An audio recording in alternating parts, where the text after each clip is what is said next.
피플램 시청자 여러분 안녕하십니까. 저는 작가 이백만입니다. 반갑습니다. 경제신문 기자로 또 정치인으로 숨가쁜 삶을 살아온 이백만 작가.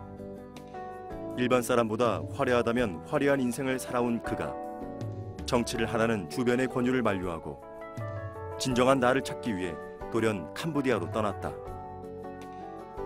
요리부터 나무 심기, 집 짓기까지 가장 낮은 곳부터 다시 시작한 이백만 작가. 언론인과 정치인이란 타이틀을 버리고 캄보디아의 엉클조라 불리는 이백만 작가를 이번 주 피플엠에서 만나본다.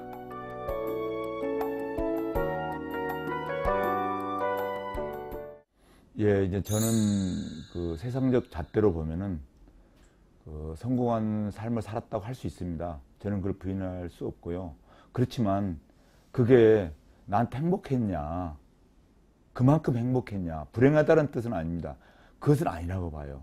그리고 내가 그동안 성공을 했으면은 내 주변의 분들한테, 내 가족이나 내 친지나 내 공동체 안에서 같이 살았던 사람들한테 그 행복감을 주었느냐, 내가 성취한 만큼.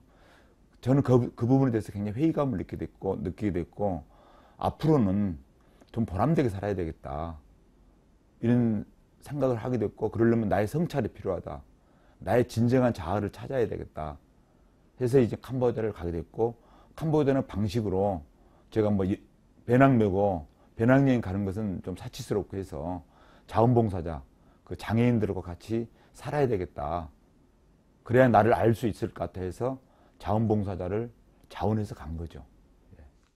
가족이 많이 만류를 했습니다. 특히 이제 제 집사람도, 아니면 또 내 친척이나 지인들도 뭐 고위공직하고 좀 그럴듯한 자리에 있던 사람들이 다 그 미국이나 유럽 아니면 중국, 일본 이렇게 좀 가깝고 좀 편하게 살 수 있는 곳으로 가는데, 그래서 공부를 하고 오지 쉬면서 왜 그런 빈국에 가서, 최빈국에 가서 고생을 사서 하려느냐.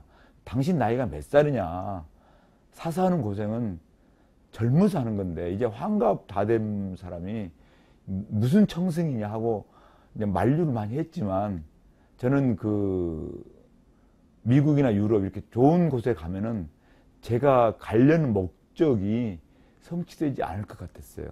그래서 저는 제가 오히려 설득을 했죠. 괜찮다, 안전하게 재밌게 내가 하고 싶은 일을 하고 오겠다, 그렇게 역설득을 했습니다.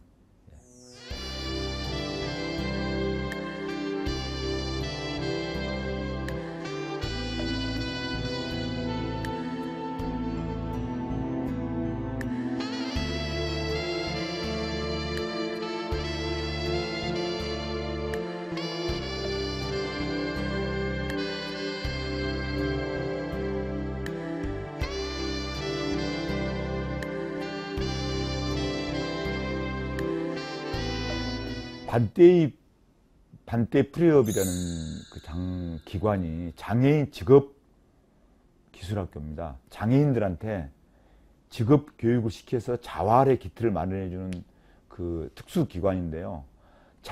잘 알다시피 캄보디아는 유독 장애인이 많습니다.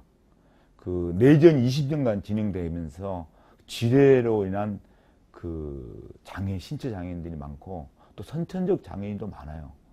그래서 참 그 장애인 하면 어렵지 않습니까? 성경에서도 가장 어려운 사람이 장애인인데, 그 장애인들의 삶을 보고 저는 많은 걸 느꼈습니다. 거기 가기 전까지는 장애인 문제, 장애인 정책 저도 해봤습니다만은 했는데 관념적이었어요. 근데 장애인들하고 같이 살면서 보니까 역지사지로 장애인들한테 이게 진짜 중요하구나, 이 보행권이 이렇게 중요하구나, 그런 걸 알게 됐어요. 거기 그 장애인들하고 같이 이제 소풍을 가는데 바다로 갑니다. 거기 있는 장애인들이 바다를 한 번도 구경 못한 거예요. 나 처음 알았습니다. 바다를 보고 멀리서 보이는데 막 환호성을 짓는 거예요. 그게 장애인들이니까 정상인도 가기 어려운데 캄보디아에서 바다를 가기를, 장애인들은 사실은 가족들한테도 소외당합니다. 그 동네를 못 벗어나요. 근데 그 친구들을 데리고 같이 바다를 가니까 환호를 하고 해변을 가니까 뭐 휠체어든 목발이든 보조장구를 다 버리고 바다에 펑펑펑 뛰어 들어가는 거예요. 난생 처음 20살 먹은 30살 먹은 어른들이 천진난만 애기들처럼 노는데 아, 한국이 참 행복한 나라다. 언제든 바다 갈 수 있으니 나도 행복하게 살았구나. 언제든 바다에 갈 수 있었으니 이런 생각을 하게 됐었어요. 그리고 그 장애인 친구들이 참 역지사지로 제가 많은 걸 배웠습니다. 그분들한테서. 지금도 눈에 훤해요. 예.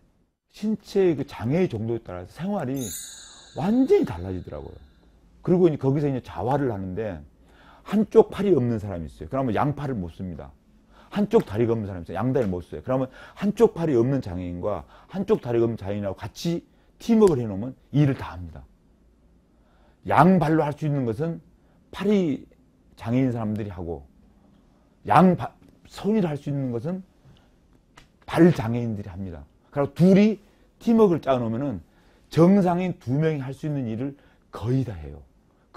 그러므로 해서 그 장애인들이 그 팀워크, 장애인들도 이렇게 팀워크를 잘 짜서 자활 훈련을 하면은 정상인, 비장애인의 도움을 안 받고도 이렇게 스스로 할 수 있어요.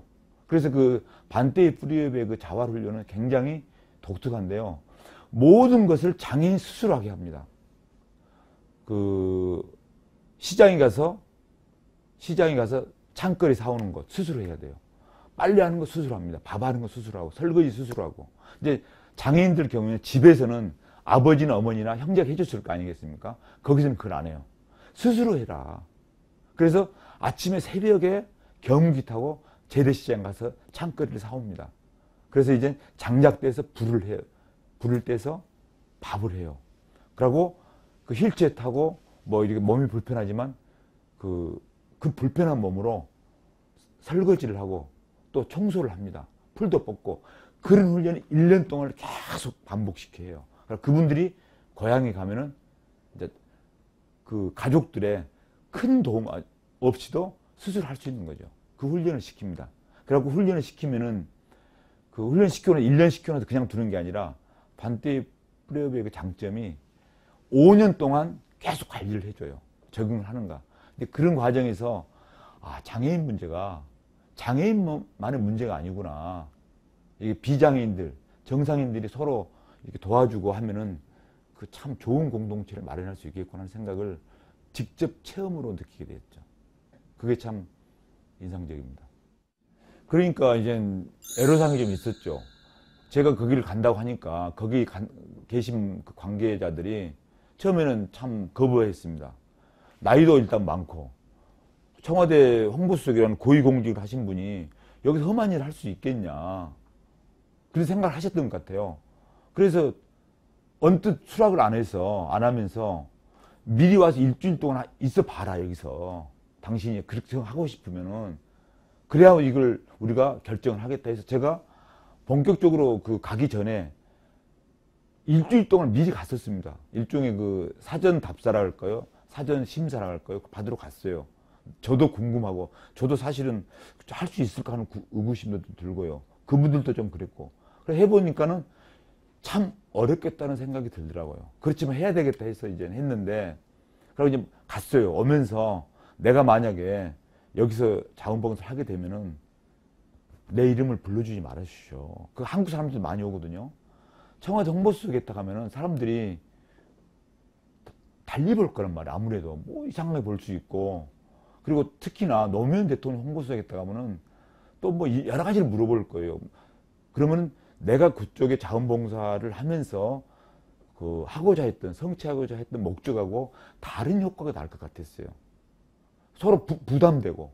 그래서 개중에는 한국 사람들이 많은데 개중에는 노무현 대통령을 싫어하는 사람도 있을 수 있지 않습니까? 사람 사이에서 좋아하는 사람도 있고, 그런 정치적인 문제가 될 수가 있어요. 화제도 될 수 있고. 그래서 그런 문제를 가급적 배제하려고 저는 내 신분을 밝히지 마십시오. 결국 나중에 다 알게 되지만은. 그래서 내 이름 네이버에 치면 나오거든요. 이름 부르지 마십시오.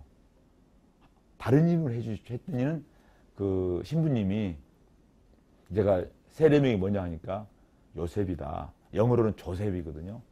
JOSEPH. 그래서 요셉의 첫 글자를 따서 엉클 조. 근데 나는 아저씨 뻘 되니까 엉클 조가 돼버렸는데 그 제 이름이 됐어요. 그래서 캄보디아에서는 제가 이름만 없었고 다 엉클 조로 통합니다. 어디 가도 엉클 조입니다. 그러니까 어떤 한국 사람은 내 성이 진짜 좋은 줄 알고 조 아저씨 안녕하세요 하고 하는 사람도 있었는데 엉클 조로 재밌게 살다 왔죠.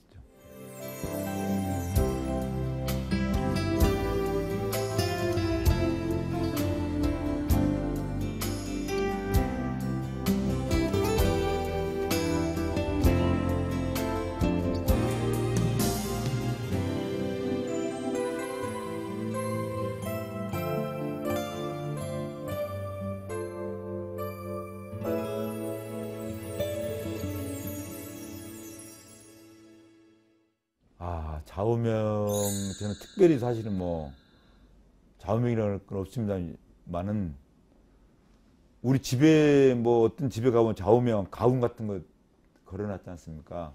저는 사실 집에 그런 거 없습니다. 없는데 우리 애들한테 그 얘기합니다. 제 집사람한테도 얘기하고 혼자 밥 먹지 말자. 혼자 밥 먹지 마라. 학교 가서 친구하고 밥 먹고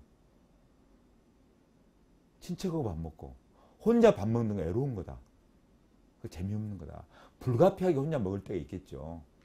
아무리 어려운 일을 하고 아무리 어려운 상황에서도 동료하고 맛있게 같이 밥 먹는 그런 여유, 기쁨 갖자. 그러면 공동체가 행복해진다. 저는 그런 생각을 합니다. 같이 밥 먹자. 같이 밥 먹고 살자. 나눔이거든요. 저는 그 나누면서 살자는 말을 그냥 쉽게 그냥 혼자 밥 먹지 말자. 이렇게 그냥 합니다. 그냥 회사 생활할 때도 그랬어요. 야, 혼자 밥 먹는 사람 제일 나는 싫어해. 같이 밥 먹자. 술도 같이 먹자. 술 혼자 먹는 사람은 이거 위험한 사람이다. 그런 얘기를 합니다만은 집에서도 그럽니다. 애들한테도 집사람한테도. 저도 그걸 솔선수범하려고 하고 있고.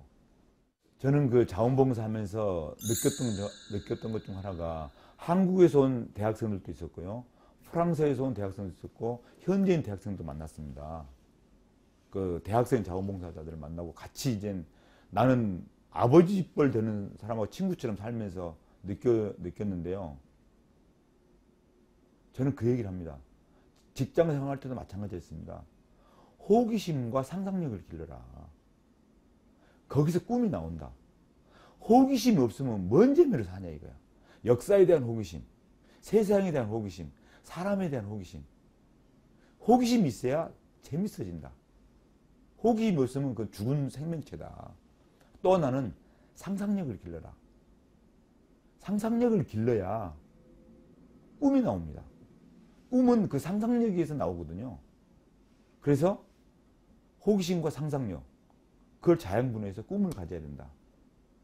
저는 그렇습니다. 저는 나이도 뭐 먹은 축에 들어가는데요. 아무리 나이 먹어도 꿈이 있으면 청년입니다. 저는 그렇게 봐요. 90 먹은 노인도 새로운 꿈이 있으면 자기 이루어야 될 꿈을 갖고 있으면 청년이라고 봐요. 저는.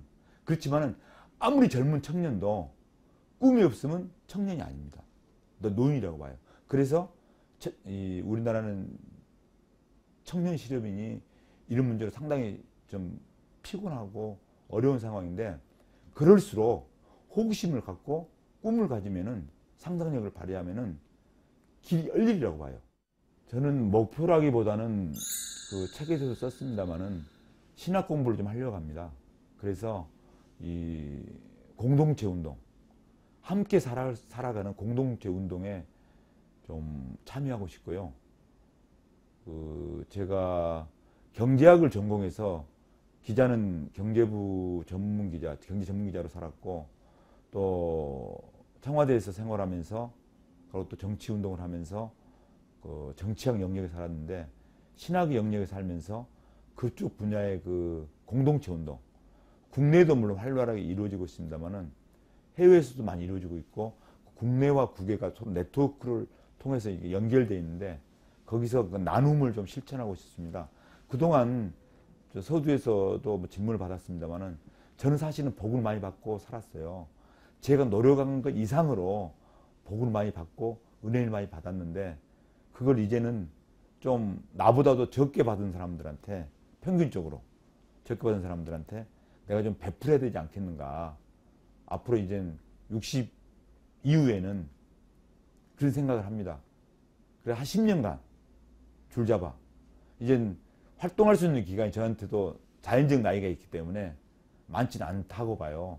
10년이라고 봅니다. 저는 그걸 더 늘어나면 좋고 그 기간 동안에는 제가 그동안 은혜를 많이 받았으니 그 은혜를 좀 베풀고 싶다.